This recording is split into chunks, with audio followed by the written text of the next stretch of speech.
You've talked a couple times about partnerships. You mentioned you were at the Pentagon yesterday. You talked about a DOE partnership with Sandy.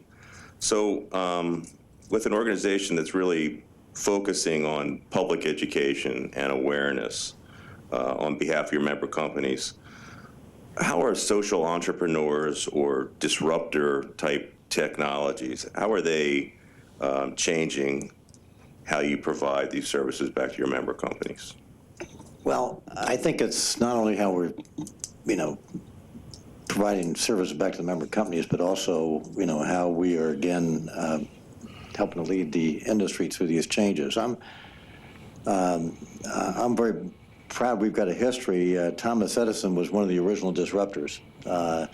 He used to get together on an annual camping trip with Henry Ford and John Burroughs and Harvey Firestone and figure out ways to disrupt the world. And of course, he was a master at coming up with new patents. But we are in a disruptive age. And I think what you're facing, as every organization, is to how to fight what I call disruptive complacency. Jeff Bezos, you mentioned him from Amazon. I had an opportunity to go over at the inauguration of the new Washington Post building. Well, so, he's made a fortune out of Amazon. It's obviously one of the most successful companies in the retail field. And he bought the Washington Post. Now, how strange is that? I mean, you've got as they joke about newspapers are things that you take yesterday's news, you put it on paper, and you throw it at somebody's house. I mean, that's about as old technology as you can get. But he is disrupting the Washington Post in what is an industry that everybody looks like is in decay. He had a very good comment there. He says, you don't change things by complaining about it. You're not going to change the future by complaining about it. And a lot of people say, well, Airbnb, they're avoiding taxes, right? That's not fair. Uber, they're not following all the same rules, and they don't have to do this and do that. But you're not going to change things by complaining that. You got to get out in front. So what we do with some of our disruptors, we invited Elon Musk to our last convention. I thought I was going to get fired, I literally, why he's talking about disrupting our business. I said, well, I like him because I got a Tesla, because I want to advertise electric vehicles. And if this storage business really works, it's going to be a game changer in our business. So we're partnering now. I've got most of my member companies partnering with them. We're partnering with Nest and Google on the thermostats and things of that nature. If you can come in with new technologies that are going to improve things for the customers, be a part of it.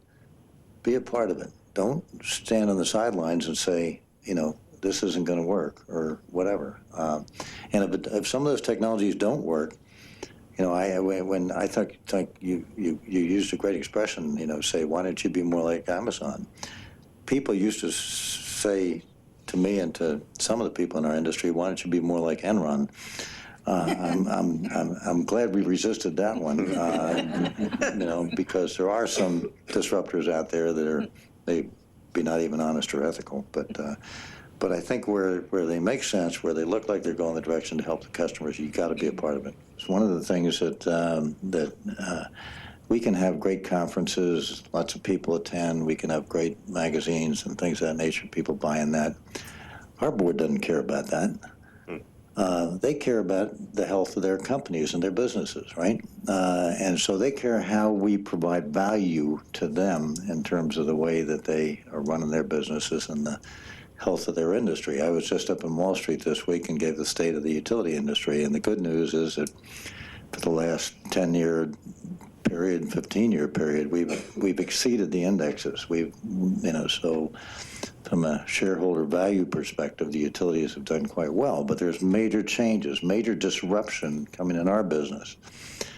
And so what we're doing is working with the member companies to figure out how do you get out in front of a situation and be a part of it. So again, I think that when you see disruption in a business, incidentally, I think it comes from three things. It comes from technologies, right? All those disruptive businesses are born out of technological ideas. It comes from changing customers and markets, what the new customers want. And if you're not serving the customers or understanding where the customer's going, your business is going to last for a long time. And three, public policy changes a lot of things. So, in our business, you've got a situation where customers want things affordable, reliable, and increasingly clean. That's been the thing for a long time, but there's a lot of things that are driving that increasingly clean, global climate change, and a whole lot of other things, and at warp speed. So, we are helping our business get out in front of those technologies. For example, we used to be all coal. Well, instead of, staying there with older coal plants, which we could have done, we got out and worked with the EPA on some of the rules. So we've taken out 25% of our coal fleet. When the world is going to more clean, so it was wind and solar. So we have built about 100% of the wind in this country, and it's been one of the fastest growth things. On solar, we built 60% of the solar, and it's moving incredibly fast too as the costs have come down. So we're pushing to get out in front of these things and to build a more robust grid that can take care of those things. So I think when you see disruption coming, figure out how to deal with it. And I don't know how strongly the hotel industry is dealing with Airbnb, but I'm sure there's a lot of people out there trying to figure out, how can I maybe get some temporary rooms and things of that nature from places other than the traditional model. And so that's what I think an association, again, because you can bring people together to strategize on how to get out in front of disruption. And the other part of disruption is sometimes I'm on the board of a Silicon Valley thing out there. It's a company.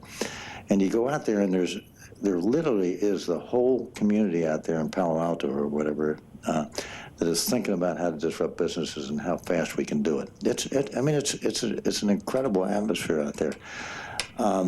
But the other thing you can do is bring them in as partners. So what we're doing is we formed an Institute for Electric Innovation where we bring all these folks that are in our space that want to be disruptors and say, let's figure out how you can partner with the utilities. And it's really working because they know that we can get to the customers faster. So if they want to get their products into the customers faster, partnering with us is a heck of a lot better way to do it.